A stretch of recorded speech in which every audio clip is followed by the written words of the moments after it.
Selamat pagi, Assalamualaikum warahmatullahi wabarakatuh. Hari ini kita akan belajar tentang relasi dan fungsi pada mata kuliah Matematika Ekonomi. Baiklah, apa yang dimaksud dengan relasi dan fungsi? Di sini akan kita jabarkan secara sederhana. Yang dimaksud dengan relasi, nah ini adalah suatu siklus kegiatan ekonomi di mana ada produsen yang membuat stok, pasokan, kemudian melakukan transportasi di mana ada permintaan, distribusi, agen, dan kemudian pembeli, kemudian berkomunikasi dengan produsen lagi. Ini adalah salah satu bentuk siklus, mungkin urutannya agak terbolak-balik ya, tetapi ini adalah siklus yang terjadi dalam proses kegiatan ekonomi yang ada di kita. Selain itu, nah ini ada dunia bisnis, ada permintaan penawaran, ada dunia ekonomi produsen, distributor, dan konsumen, di mana relasi atau hubungan atau interaksi di antara keduanya terjadi.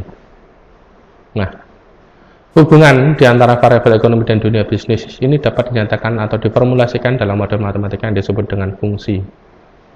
Hubungannya itu relasi.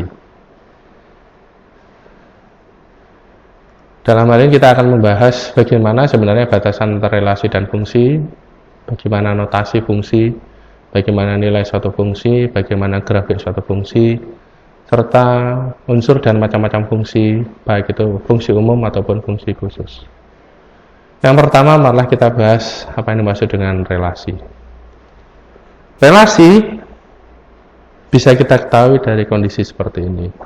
Sekumpulan orang, misalkan Kusno suka minum kopi, Madi suka minum jahe, Redi suka minum susu, dan Leni suka minum susu dan kopi.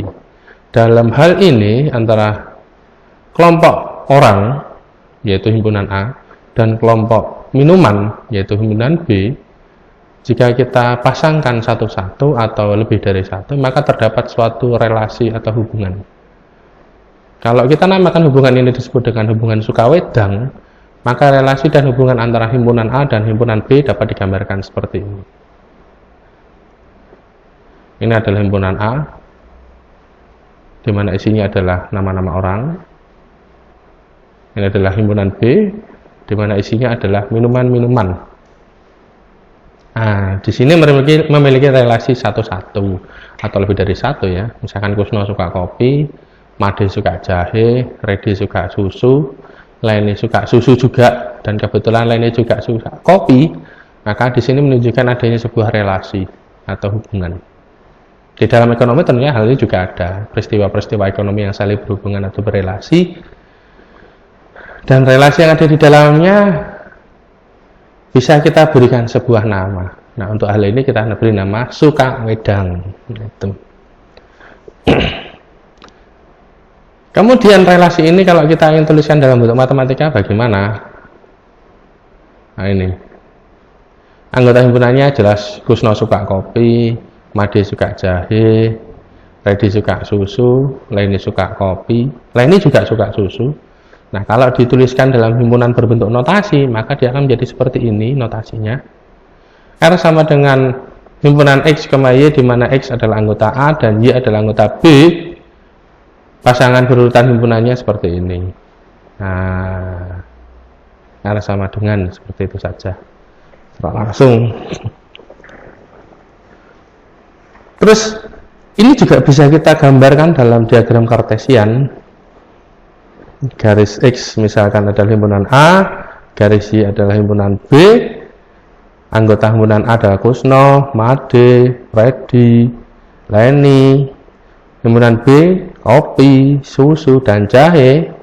Kita ketahui bersama bahwa Kusno dia penyuka kopi, Made dia penggemar jahe, Redi dia penggemar susu. Terus ada juga anggota yang menggembar dua hal, yaitu Leni suka kopi dan Leni juga suka susu. Nah, kemudian ini diagram Venn berbentuk keseluruhannya seperti ini. Maka titik-titik tadi yang warnanya pink di antara mereka ya. Nah, ini di sini punya Kusno, Di sini punyanya Made, di sini punyanya Ready, lainnya ada dua di sini dan di sini. Keduanya ini menunjukkan bahwasanya ada titik-titik hasil pertemuan. Jadi kalau digambarkan dengan diagram kartesian seperti ini. Tetapi titik-titik ini tidak bisa ditarik garis karena tidak beraturan. Gitu. Nah, inilah sebuah relasi. Fungsi berbeda, walaupun mirip. Nah, bagaimana kita lihat bersama. Fungsi dari himpunan A ke himpunan B adalah suatu relasi khusus. Jadi fungsi itu di dalamnya ada relasi yang mengkaitkan atau memasangkan setiap anggota A dengan satu dan hanya satu anggota B. Jadi kalau di dalam fungsi itu satu anggota A bertemu dengan satu anggota B. Kalau dinotasikan dia seperti ini. F A himpunan A ke himpunan B. Artinya jika X anggota A dan Y anggota B, maka A dikaitkan dengan B, terbentuklah FA sama dengan B. Dengan A disebut daerah asal atau domain, B disebut dengan daerah kawan atau kodomain, B kecil disebut bayangan dari A, karena proyeksi dari A, B adalah proyeksi dari A. Himpunan semua bayangan X anggota A disebut dengan hasil daerah atau jelajah atau ring. Semua bayangan. Jadi kalau B itu bayangannya A, berarti semua anggota B, nah itu sesuai dengan fungsi yang ditetapkan.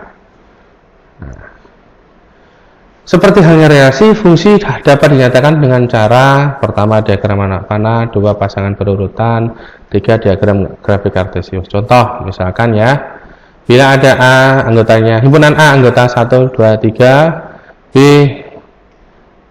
himpunan B anggotanya 2, 3, 4, 5, 6. Jika X anggota A dan Y anggota B, maka relasi X setengah kali Y dari himpunan A ke himpunan B dalam diagram panah berikut. Nah ini berarti X setengah kali Y, berarti 1 setengah kalinya 2, 2 setengah kalinya 4, 3 setengah kalinya 6. Nah ini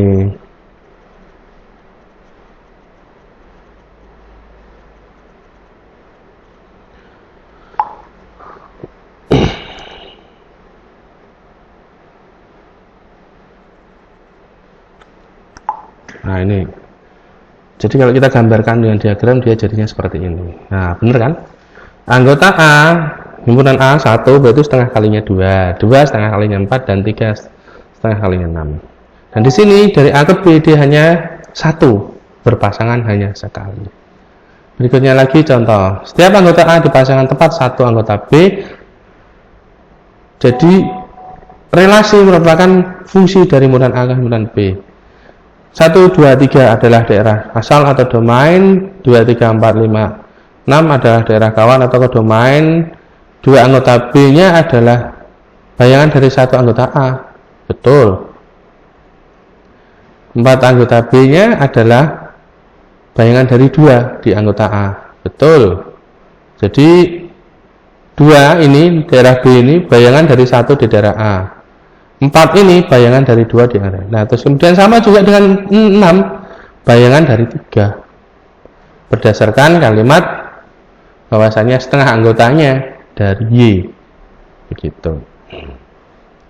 Sehingga 246 adalah daerah nilai atau ring, 246 ada di anggota kodomain, anggatannya seperti itu. Nah seperti ini.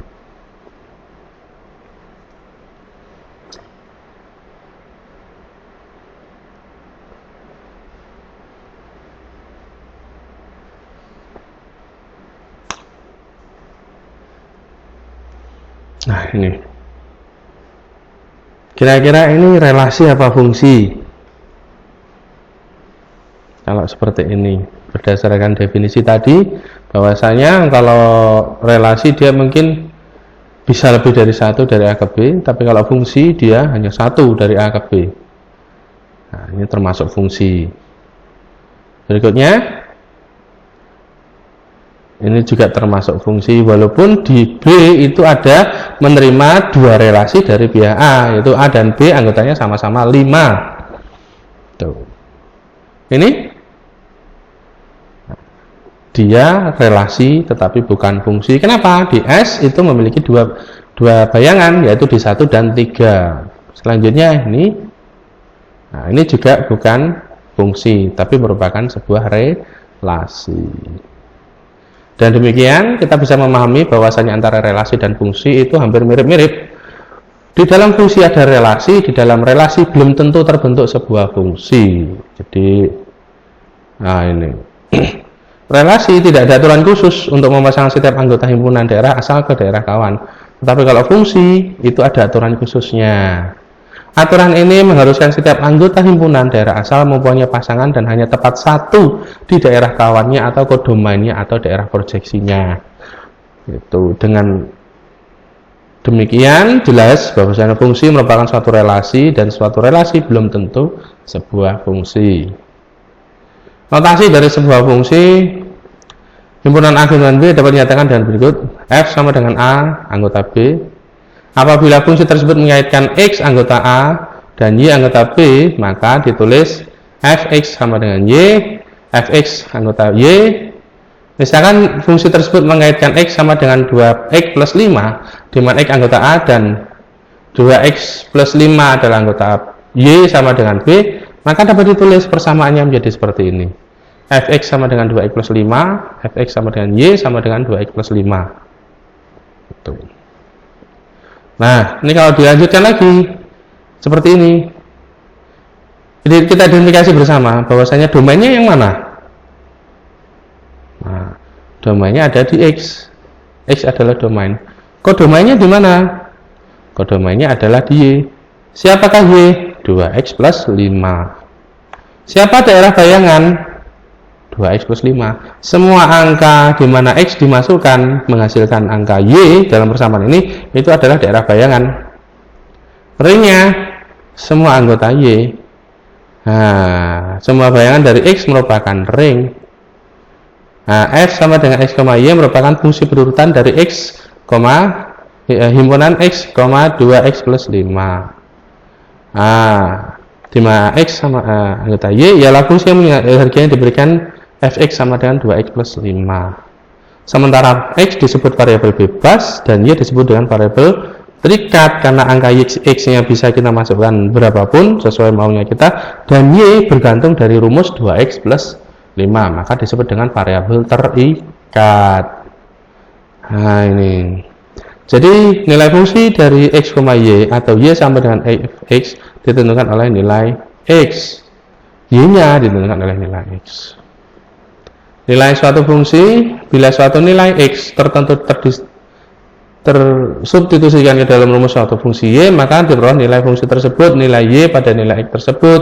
Bagi suatu fungsi yang mengandung dua variabel, bila variabel yang berubah tertentu, maka nilai variabel berubahnya terikat dapat ditentukan pula. Jadi kalau nilai variabel bebasnya itu dia tertentu, maka variabel terikatnya juga tertentu. Nilai variabel bebas boleh ditentukan sembarang yang akan menentukan nilai variabel terikatnya. Misalkan ini ya. Nah, diketahui sebuah rumus sebuah fungsi Fx sama dengan 2X plus 1, di mana berapa nilai F jika X sama dengan 0, 1, dan setengah. Oke, kita coba misalkan nilainya 0. Maka F0 sama dengan 2 kali 0 plus 1 sama dengan 1. Maka himpunannya adalah 0,1. Jika F1 sama dengan 2 kali 1 plus 1, maka F1 sama dengan 21, F1 sama dengan 3, maka angka hitungannya adalah 1,3. Nah, triknya adalah F setengah, maka 2 kali setengah tambah 1 sama dengan 2. Jadi anggotanya adalah setengah, 2. Nah, disebut dengan, ini satu fungsi berikutnya lagi. Nah, disebutkan bahwasanya Y adalah sebuah fungsi X sama dengan X pangkat 3 plus 2X min 4. Berapa saja bayangannya jika X sama dengan 2, min 1, 3, 0, dan A. Nah, ini misalkan ini 2 ya, berarti nah, X pangkat 3, X pangkat 2. Nah, ini 2 kali 2. Bahwa ini rumusnya salah ini. 2 pangkat 3 ditambah 2 kali 2 dikurangi 4. Hasilnya 2, ini 2 pangkat 3-nya jadinya 8. Ini 4 kurangi 4, ini 8. Hasilnya 8. Ya, ada penulisan yang salah rumusnya. Berikutnya sama, ini min 1 pangkat 3 ya di sini ya. Nah, ini. Maka 2 kali min 1 kurangi 4 sama dengan min 7. Ingat ini pangkat 3 maksudnya. Berikutnya lagi, nih, 3 pangkat 3 ditambah 2 kali 3 dikurangi 4, dapatnya 29. Ya. Ada lagi 0 pangkat 3 berapa? Nah, ini dikurangi, ini 2 dikurangi 4, nilainya hanya 4. Maka anggota dari keseluruhan ini sebelum saya masuk ke A yaitu 2,8 min 1, min 7, 3,29 dan 0, min 4. Bagaimana kalau A dimasukkan? Nah, seperti inilah maksudnya, A pangkat 3 dan sebagainya. Sudah seperti ini, tidak bisa dikerjakan apa-apa karena ini bentuknya seperti ini. Jadi A pangkat 3 ditambah 2 kali A min 4 sama dengan A pangkat 3 ditambah 2A min 4. Hasilnya sama. Kalau dimasukkan sebuah persamaan, maka hasilnya juga keluar sebuah persamaan. Grafik suatu fungsi.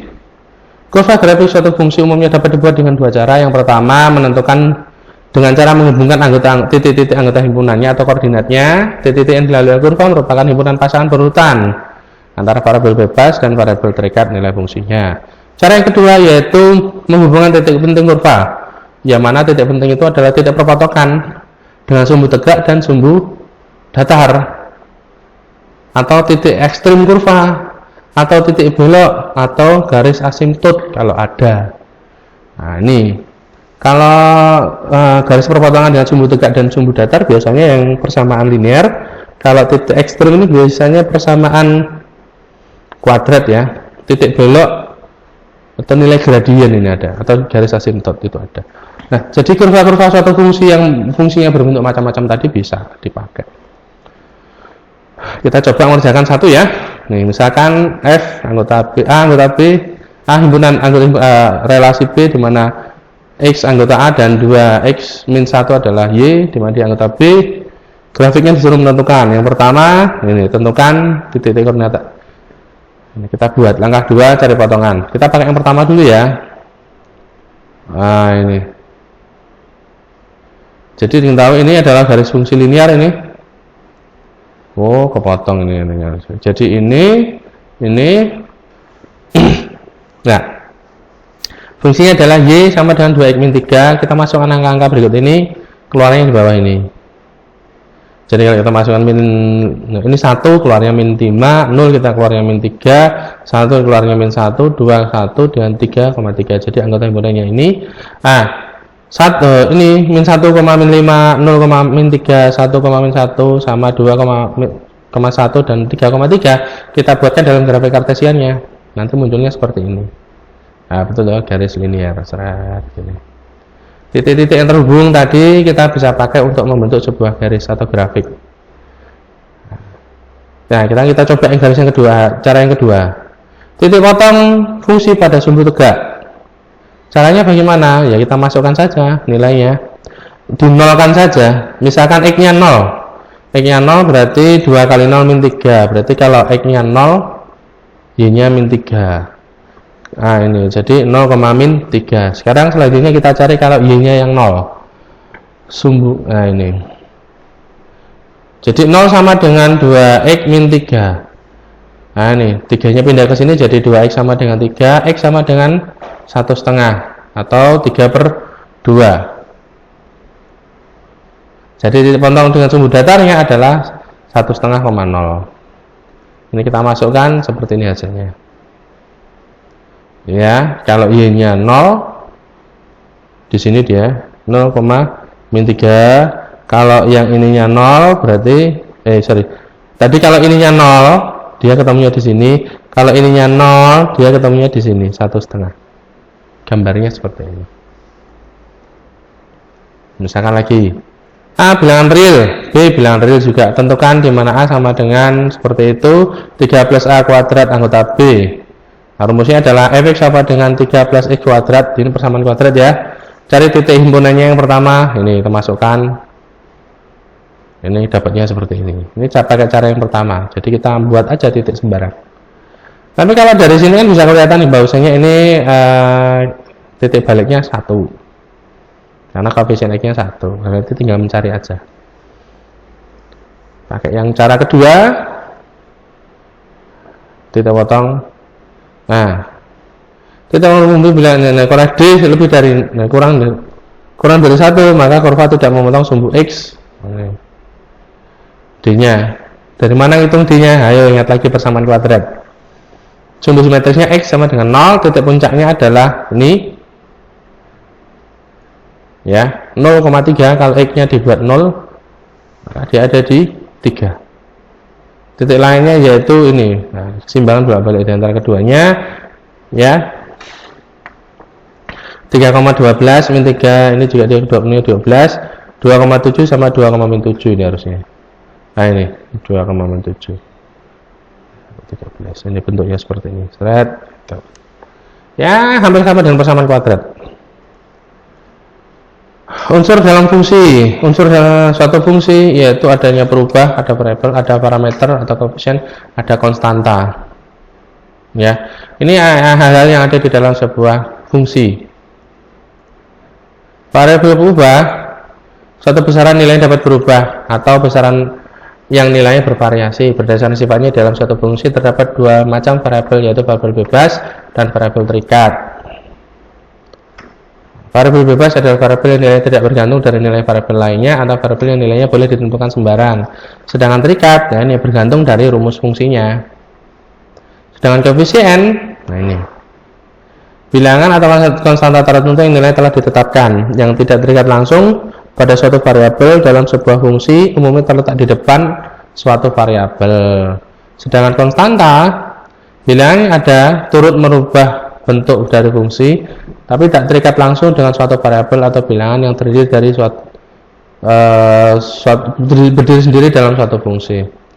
Sedangkan parameter, yaitu konstanta tertentu yang nilainya belum ditetapkan, yang terkait langsung pada suatu variabel dalam sebuah fungsi. Parameter ini umumnya dilambangkan dengan huruf awal abjad Yunani. Ada A, B, alfa, beta, gamma, atau ABC. Contoh sebuah persamaan nih. Yuk kita cari variabel terikatnya mana? Y. Variabel bebasnya X. Angka 5 adalah koefisien dari X. Angka 10 disebut dengan konstanta. Contoh lagi, sebuah persamaan, ada lagi ini. Nah ini variabel terikatnya sudah sama, Y. Variabel bebasnya X, koefisiennya B, konstantanya A. Ini gak salah seperti itu. Oh, konstantanya B. B adalah variabel ya, koefisien ya. Koefisien dari X, A adalah suatu konstanta, tetapan aja, hampir sama dengan ini tadi. Contoh lagi sebuah persamaan seperti ini. Ini persamaan dengan variabel lebih dari 1. Z, X dan Y adalah variabel bebas. Z yang ada di sini adalah variabel terikat. Angka 2 adalah koefisien dari X, 5 adalah koefisien dari Y, 10 adalah konstanta. Contoh lagi, nah ini X1, X2, dan X3 adalah variabel bebas. Z adalah variabel terikat, B adalah konstanta, A adalah konstanta, B adalah koefisiennya X1, C koefisiennya X2, dan D koefisiennya dari X3. Contoh lagi, nah ini variabel terikatnya siapa? C. Variabel bebasnya P dan Y. P adalah harga, merupakan variabel bebas. Y adalah pendapatan, merupakan variabel. A adalah konstanta. Jadi min B dan P di depan parameter. B adalah, nah ini parameter dari P, C adalah parameter dari C. Nah ini selanjutnya, fungsi yang memiliki fungsi umum dan fungsi khusus. Fungsi umum adalah suatu fungsi yang hanya dinyatakan dalam variabel bebas dan terikat, tanpa memberikan penjelasan bagaimana hubungan atau pengaruh variabel bebas terhadap variabel terikatnya. Sedangkan fungsi khusus adalah satu fungsi yang dapat menjelaskan hubungan atau pengaruh variabel bebas terhadap variabel terikatnya. Contoh fungsi umum. Nah ini rumusnya. Teori ekonomi menyatakan konsumsi seorang atau C tergantung dari tingkat penghasilannya. Y. Hubungan antara dua variabel tersebut dinyatakan di mana C sama dengan fungsi dari Y. Fungsi ini macam-macam nanti. Yang kedua, persamaan C fungsi dari Y ini mencatat hubungan antara konsumsi dan tingkat penghasilannya, akan tetapi tidak bisa menjelaskan bagaimana penghasilan seseorang tersebut mempengaruhi konsumsinya. Berpengaruh positif kah atau berpengaruh negatif? Nah, harusnya bagaimana kira-kira?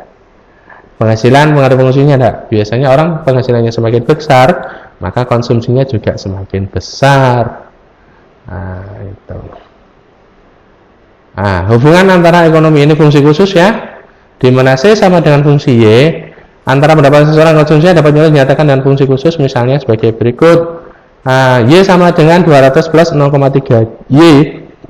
C sama dengan 200 plus 0,3 Y, di mana pengaruh pendapatan Y terhadap konsumsinya adalah positif, karena Y-nya nilainya positif. Koefisien angka Y, variabel bebas Y adalah positif. Angka sebesar 0,3 memiliki arti bahwa setiap kenaikan pendapatan sebesar 1 unit mengakibatkan konsumsi naik sebesar 0,3 unit. Jadi fungsi umum tidak dapat menjelaskan bagaimana besar pengaruh variabel bebas terhadap variabel terikatnya. Tetapi kalau fungsi khusus dapat menjelaskan bagaimana dan berapa besar pengaruh variabel bebas terhadap variabel terikatnya. Tipe fungsi operasional. Menurut operasionalnya ada dua, yaitu fungsi aljabar seperti ini, nanti dihafalkan ya. Jadi dalam aljabar ada fungsi rasional, ada fungsi pangkat, ada fungsi polinom, fungsi linier, kuadrat, dan kubik. Yang kedua adalah fungsi transenden atau non aljabar. Nah, ini lengkapnya. Ada eksponen, ada logaritma, ada trigonometri. Nah. Kemudian berdasarkan relasinya, ini ada yang eksplisit dan ada yang implisit. Dilihat dari hubungan antara variabel di dalam suatu fungsi, maka fungsi dibedakan menjadi dua, yaitu eksplisit dan implisit. Seperti apa eksplisit? Ini Y sama dengan fungsi 2x plus 5. Nah, yang kedua adalah ini x kuadrat, ini x kuadrat plus 5x plus 100 ya. Terus yang ini juga sama. Jadi kalau ini z sama dengan 2x plus 3y plus 5, kalau berikutnya adalah z sama dengan 3x pangkat 2 plus y. Eksplisit, jika variabel bebas dan variabel terikatnya jelas bisa dibedakan, dan bila letak variabel bebas dan variabel terikatnya berbeda ruas dalam persamaan. Jadi yang ini variabel terikatnya ruas sebelah kiri, variabel bebasnya pada di ruas sebelah kanan. Contoh berikutnya lagi, fungsi implisit, yaitu fungsi yang variabel bebas dan terikatnya sukar dibedakan, dan bila letak variabel bebas dan terikatnya dalam satu ruas, bisa jadi dalam satu ruas. Contoh seperti ini, fx, y sama dengan 0 atau fx, y sama dengan k, ini ya. 2x plus 3y kurangi 2 sama 0. Ini kalau k nya dikeluarkan ya, 2x plus 3y sama dengan domba. Berikutnya 2x plus 5y plus 5 sama dengan 0. Ini kalau gini dioper ke sana, ini plus ya, ini jadinya minus. 2x plus 5y min sama dengan min 5. Ini juga sama. 2x plus 5y min 3z plus 5, ini kalau dioper menjadi 2x plus 5y min 3z sama dengan min 5, ini min 5. X kuadrat plus 3y plus 3y kuadrat plus 8 sama dengan 0. Nah, ini 8 nya dipindah menjadi min 8. Itu ya. Kalau implisit, dia dalam ruas yang sama, variabelnya biasanya lebih dari satu. Ya, sebenarnya dua variabel bisa lebih dari satu. Kalau seperti ini kita bisa dirubah loh menjadi eksplisit. Bagaimana? Yang dikeluarkan salah satu variabelnya. Jadi ini misalkan yang ini ya, 2x plus 3y min 2 sama dengan 0. Maka yang dikeluarkan 3x nya saja. Jadi 2x plus min 2 sama dengan min 3y, ya itu sama. Nah, kemudian tipe fungsi berdasarkan variabelnya, ada yang univariabel dan ada yang multivariabel. Univariabel jelas hanya satu saja, satu macam. Ini kuadrat ini. Ini juga gitu. Ini L kuadrat, ini satu macam. X saja, L saja. Sedangkan yang multivariabel ini ada X, ada Y, ada X kuadrat, Y kuadrat, dan sebagainya. Ini multivariabel. Selanjutnya yaitu tentang transposisi rumus. Tadi sebelumnya saya sudah mencontohkan bentuk transposisi rumus pada bagian ini. Jadi kalau tadi dimisalkan 2X plus 3Y min 2 sama dengan 0, maka kita transposisi supaya dia menjadi fungsi yang eksplisit, menjadi 2X min 2 sama dengan min 3Y. Maka pada pokok transposisi, nah ini, dalam aplikasi matematika di bidang ekonomi dan bisnis, untuk tujuan atau memenuhi satu syarat tertentu kadang diperlukan perubahan bentuk rumus. Contoh, Y sama dengan fungsi X ke dalam bentuk X sama dengan fungsi Y, jadi kebalikannya.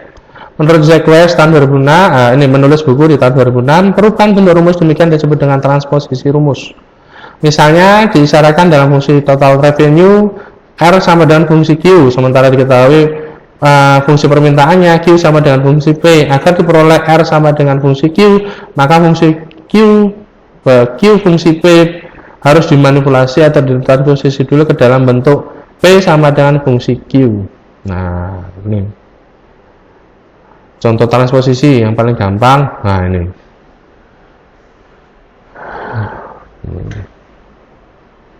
yang pertama ini ya, nyatakan fungsi Y sama dengan fx ke dalam bentuk X sama dengan GY. Y sama dengan fx 3X plus 10 dirubah menjadi bentuknya Y, ya otomatis Y sama dengan sekian, 10-nya dioper ke sini menjadi Y min 10 sama dengan 3X. X sama dengan berarti 3-nya turun menjadi sepertiga kali dalam kurung Y min 10, sehingga X Y-nya ini rumusnya seperti ini. Yang kedua, Y sama dengan 5X kuadrat. Kalau kita ingin fungsinya berubah menjadi X sama dengan, maka Y dibagi 5, X kuadrat, X sama dengan akar dari Y per 5. Maka fungsi kebalikannya atau transposisinya seperti ini. Nah, berikutnya, Y sama dengan X kuadrat min 10. Nah, pengen menjadi X sama dengan, ya ini 10-nya di konstantannya dikembalikan ke Y, Y sama dengan plus 10 sama dengan X kuadrat, maka X sama dengan akar dari Y plus 10. Itu.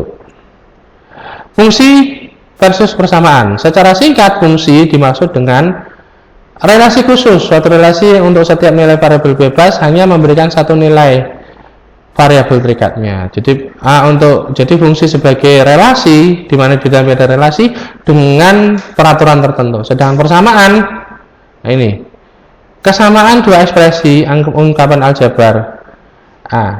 Ekspresi aljabar dalam, nah ini satu bentuk variabel, dua variabel atau lebih.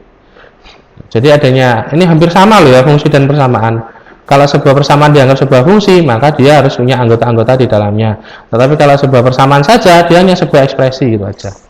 Yang variabelnya bisa lebih dari 1, 2, atau 3. Nah, di dalam persamaan ada 3 jenis. Yang pertama adalah persamaan identitas, persamaan bersyarat, dan persamaan pernyataan palsu. Persamaan identitas seperti ini. Persamaan yang benar untuk sebuah ruas kiri dan kanan. 3 kali dalam kurung X plus Y itu sama dengan 3X plus 3Y. Ini hukum distributif kalau nggak salah. X sama dengan 2 dan Y sama dengan 1 dimasukkan kedua-duanya. Nah, sama-sama nilainya 9. Ya. Terus kemudian misalnya untuk X 0 sama dengan Y dan Y 5. Dimasukkan saja. Ketemunya sama-sama dengan 15. Bagaimana kalau 5X plus 2 sama dengan 10X plus 2 dibagi 2 per 2? Misalkan untuk X2, nah di kedua rasnya berapa? Silakan dicoba ya. Yang kedua adalah persamaan bersyarat. Persamaan ini berlaku hanya untuk nilai tertentu. X plus 5 sama dengan 9. Nah kalau begitu X nya tidak punya penyimpunan, dia hanya untuk 1. Berapa? X sama dengan 9 min 5. 5 nya dipindahkan ke sini, hanya 4 jawabannya. Yang terakhir adalah pernyataan palsu. X sama dengan X plus 3. Ini kalau X yang dikembalikan sini, X min X 0, X per X 1. Nah, ini jadi ini pernyataan palsu. Nah, penerapannya matematika dalam teori menurut Chiang and Wenrich ada 3: persamaan definisi, persamaan perilaku, dan persamaan bersyarat. Persamaan definisi ada di sini. Total laba adalah selisih antara total pendapatan dan total biaya. Laba adalah R min C. Nah, ini persamaan ini membentuk identitas antara dua pernyataan yang punya arti sama persis. Dari sisi permintaan, pendapatan nasional adalah jumlah antara konsumsi dan tabungan nasional. Ini pendapatan nasional Y adalah jumlah antara konsumsi plus tabungan nasional. Persamaan berperilaku. Penunjukan perilaku sebuah variabel dan dalam merespon perubahan variabel lainnya. Ini. Nah, ini. Saya sampai dengan 50 plus 5Q kuadrat. Saya sampai dengan 100 plus Q kuadrat. Kedua fungsi biaya ini memiliki persamaan yang berbeda, maka asumsi dari masing-masing kondisi juga berbeda. Ini Q2 ini Q kuadrat ya, belum dilengkapi tadi. Kemudian persamaan bersyarat. Persamaan ini menyatakan suatu syarat yang harus dipenuhi supaya persamaannya dapat berjalan. Contoh QD sama dengan QS jika syarat keseimbangan pasar barang. S sama dengan I syarat keseimbangan pendapatan nasional. Nah, dengan demikian ya, untuk relasi dan fungsi serta persamaan Anda sudah mengetahui perbedaan dengan persamaan, sudah saya jelaskan. Nah, untuk penugasan di Elma silakan diperhatikan setelah penayangan video ini. Insya Allah nanti kita berikan ada satu penugasan. Dari saya sekian, terima kasih. Assalamualaikum warahmatullahi wabarakatuh.